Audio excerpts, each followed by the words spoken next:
and welcome to Experience Points by University XP. On Experience Points, we explore different ways we can learn from games. I'm your host, Dave Ang from Games-Based Learning by University XP. Find out more by going to universityxp.com. On today's episode, we'll answer the question, what makes the ideal board game player?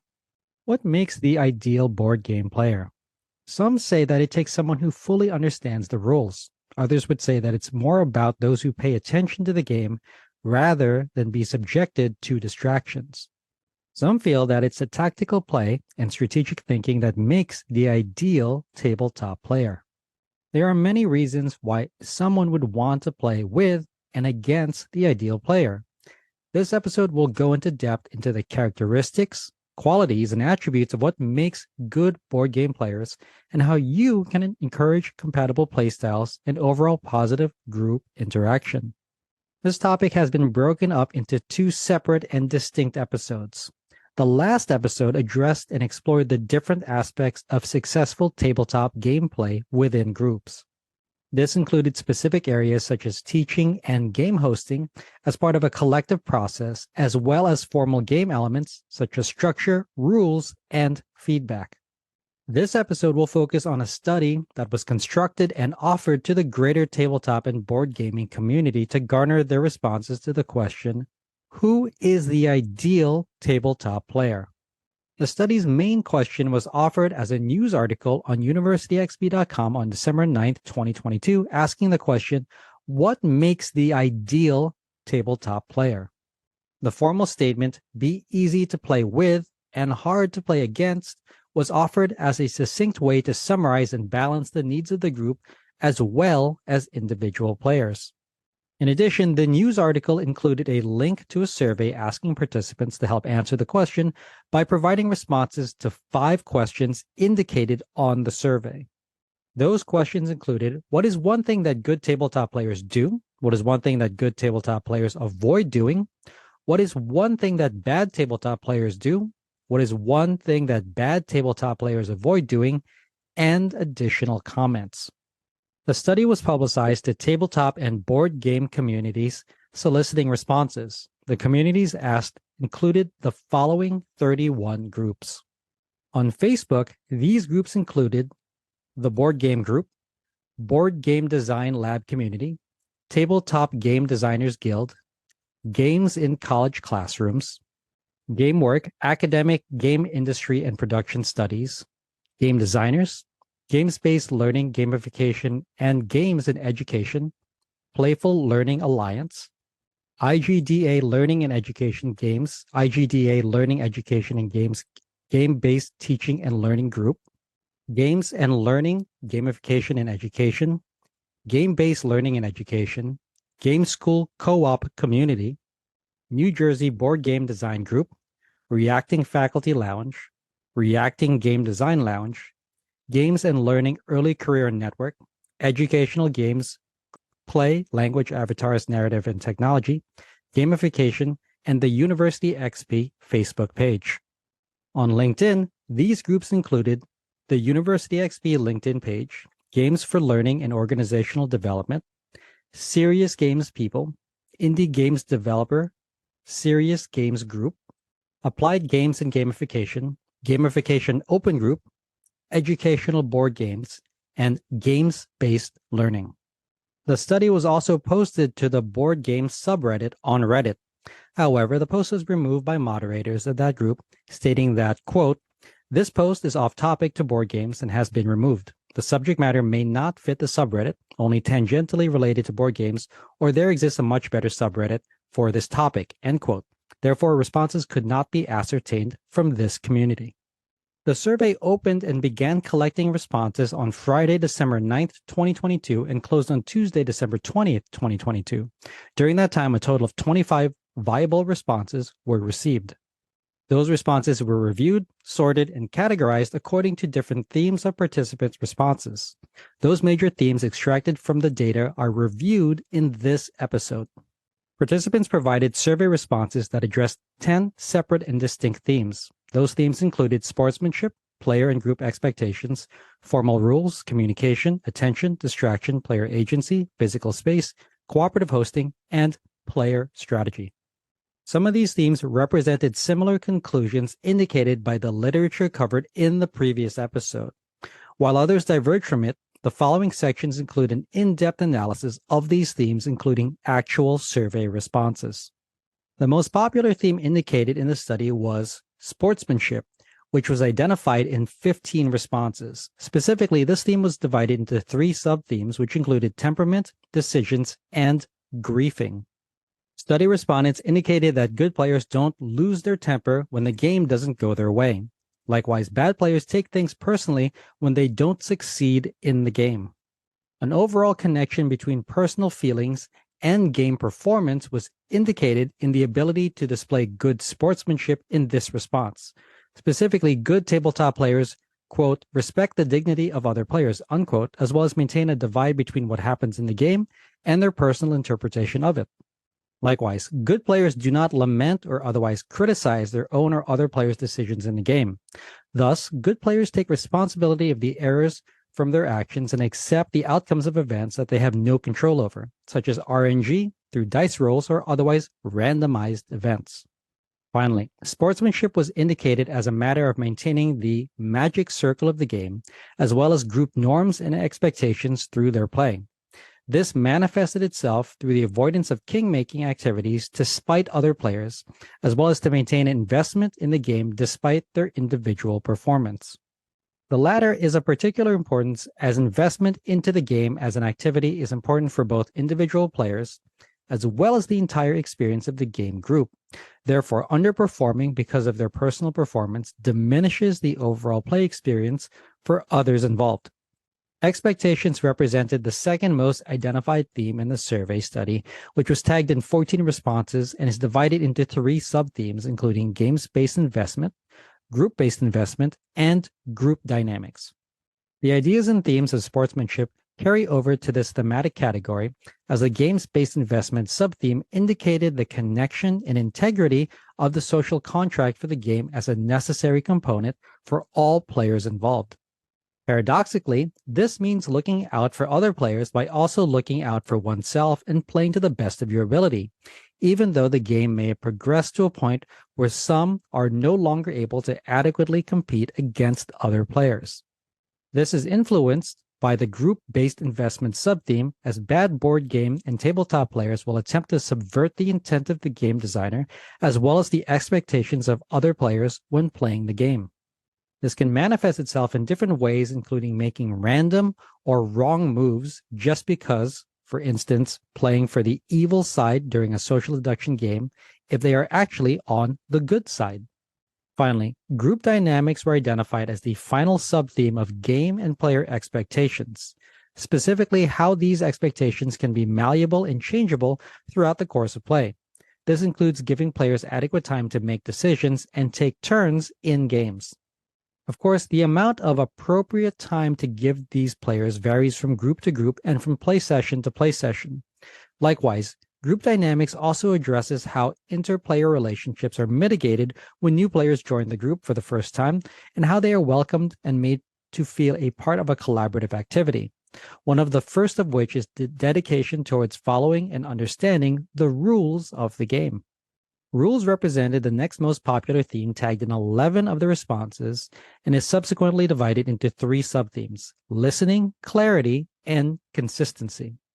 Respondents to the study indicated that listening to the rules were a critical part of being a good tabletop player. However, in addition to listening to the rules, they also, quote, double-check their assumptions about how to play before play starts, unquote. Furthermore, good players not only listen and interpret the rules, but also offer up further explanations to other players as questions come up during play. This speaks to the sub-theme of clarity, where good players clarify, as part of a collaborative group process, the, quote, legality of a questionable move with the group before proceeding, end quote. Good players further play by the rules, especially edge cases. These specific scenarios possess an integral bearing on the overall impact of the game, as edge cases could reveal an unfair advantage during play. Such is the case for discovery and exploitation of a loophole during gameplay. Conversely, bad players argue for points in play that are not specifically covered in the rulebook, and often to their benefit and advantage. Finally, consistency was the last of the subthemes under rules, specifically when it addresses the application of game rules throughout gameplay and to all players equitably. Good players will strive to ensure that gameplay serves the overall experience. Therefore, the rules are meant to structure and give procedure to play, but that the overall experience of the game is in the hands of the players and with each other. Communication represented the next most popular theme, tagged in 11 of the responses, and is subsequently divided into 4 subthemes: transparency, jargon, clarity, and focus. Transparency was an important aspect to ensure that communication was completed within the group to its benefit, specifically making sure that new players had all the same information as the experienced players when it addressed the game structure and rules. This transparency was, however, double-sided, as it included being transparent with the rest of the group when the game requires it, but also opaque when the game required that players hide certain information from each other, such as with social deduction games. Additionally, avoiding jargon in game communication was considered critical. This meant using terms that all other players were familiar with and explaining new or misunderstood terms. This was essential with experienced players playing with new players and using jargon to their advantage to confuse those new players. Doing so violated the common group agreements and the magic circle of the game. This influenced clarity in communication, as group members are clear with each other, as well as a player who has a specific role, for example, a dungeon master, who openly communicates with the rest of the group, their options, and their overall structure of the game. This also meant avoiding talking over other players when communicating, as well as asking good questions that are relevant to the experience at hand.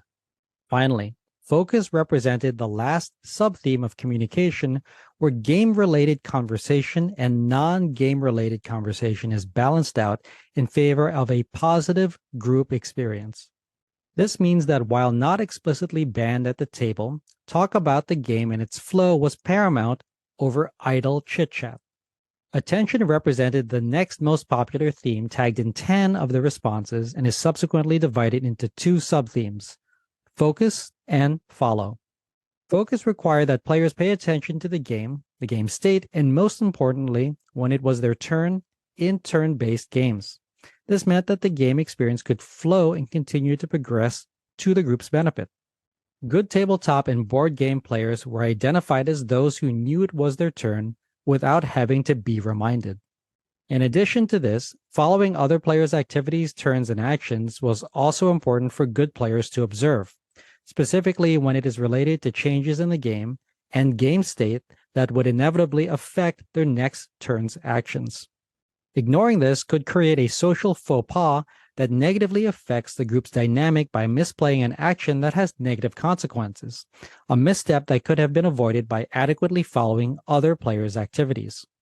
Distractions represented the next most popular theme, tagged in 10 of the responses, and is subsequently divided into 2 subthemes: phones and other players.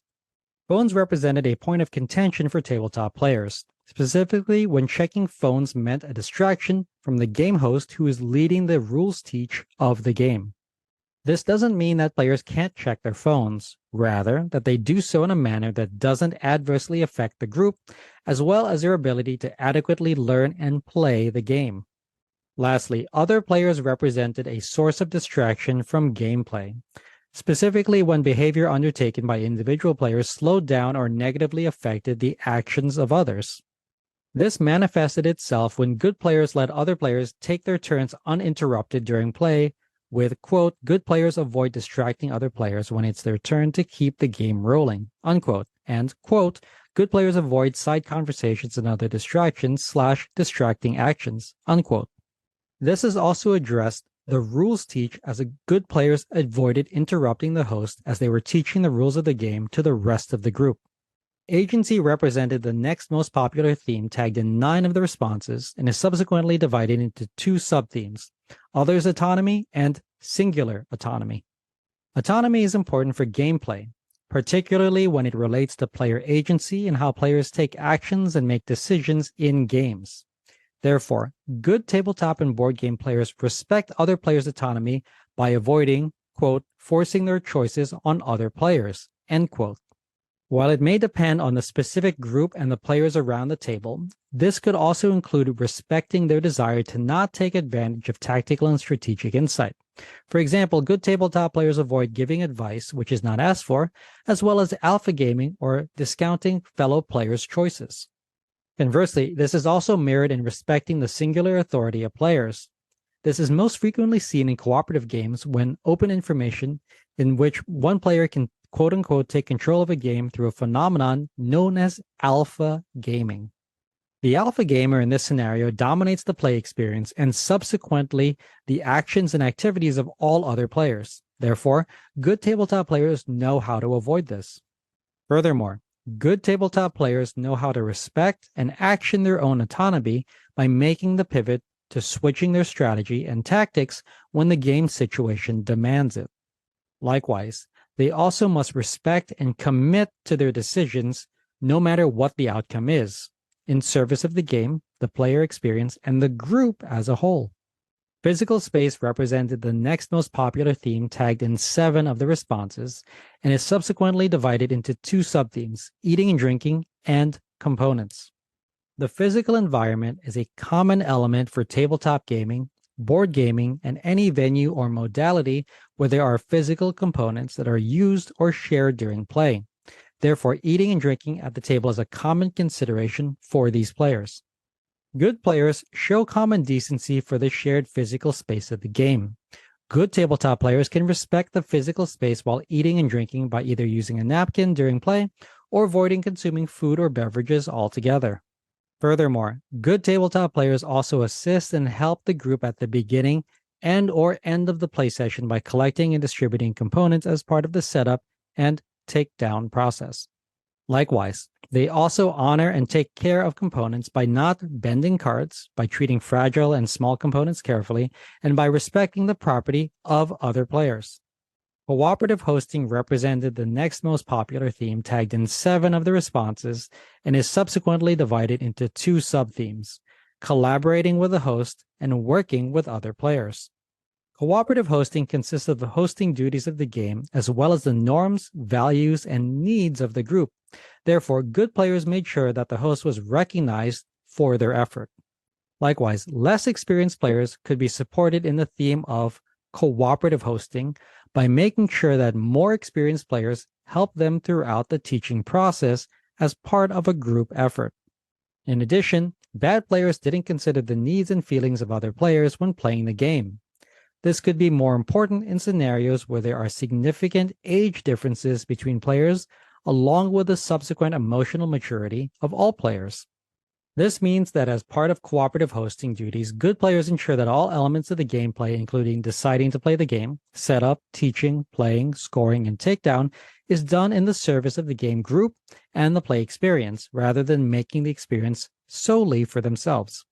Finally, strategy represented the last most popular theme tagged in 6 of the responses and was not divided into any subthemes.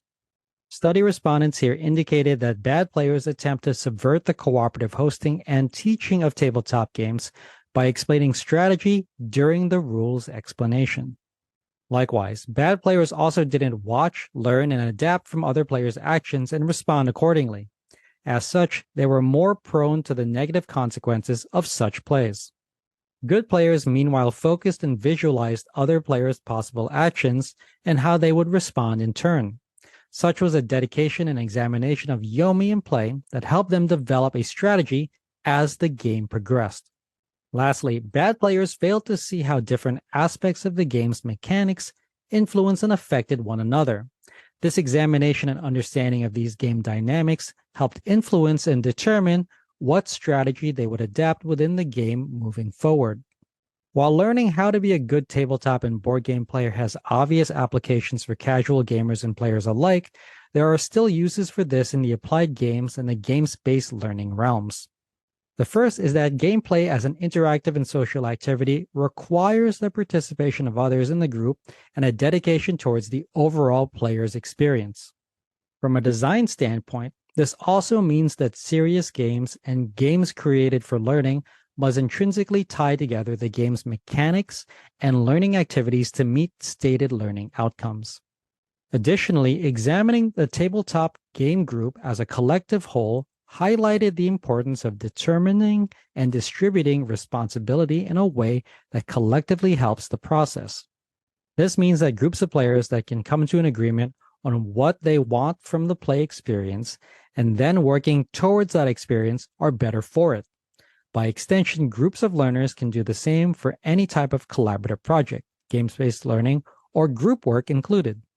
This doesn't mean that all groups should require highly experienced individuals. Rather, players and learners from different backgrounds and experience levels can combine their knowledge to work with one another to practice and develop the skills surrounding collaborative planning, expectations, and leadership.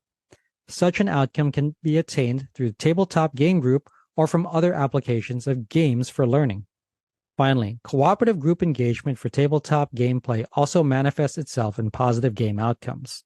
Should those game outcomes be tied to learning outcomes, then a collaborative result of content engagement and mastery emerges from successful group play. This episode examined in depth what it takes to be the ideal tabletop and board game player. This question was examined from multiple perspectives and discussed sources on tabletop gameplay, game elements, and group dynamics. Teaching and game hosting were covered in addition to how game structure, goals, and feedback all address and influence how good tabletop players examine a game and interact with one another. The form in which players interact with a game was based on a thorough understanding and application of the rules and game elements. All of this, however, hinged on supporting competing personal and group interests in gameplay. Personal and group outcomes must be balanced to have a successful game group, as well as establish oneself as an ideal tabletop player. These expectations were based on the establishment and adherence to the expectations of the Magic Circle and the game group as a cooperative social contract with one another. This social contract extended to specific priorities in gameplay, including accurate and transparent communication, the active management of player roles, and the mitigation of different player styles. This episode also included the results, analysis, and interpretation of a survey study conducted within the tabletop and board game communities, which addressed several major themes outlining the best aspects of ideal tabletop players. Those included sportsmanship, expectation management, rules, communication, attention, distraction, agency, physical space, cooperative hosting, and strategy.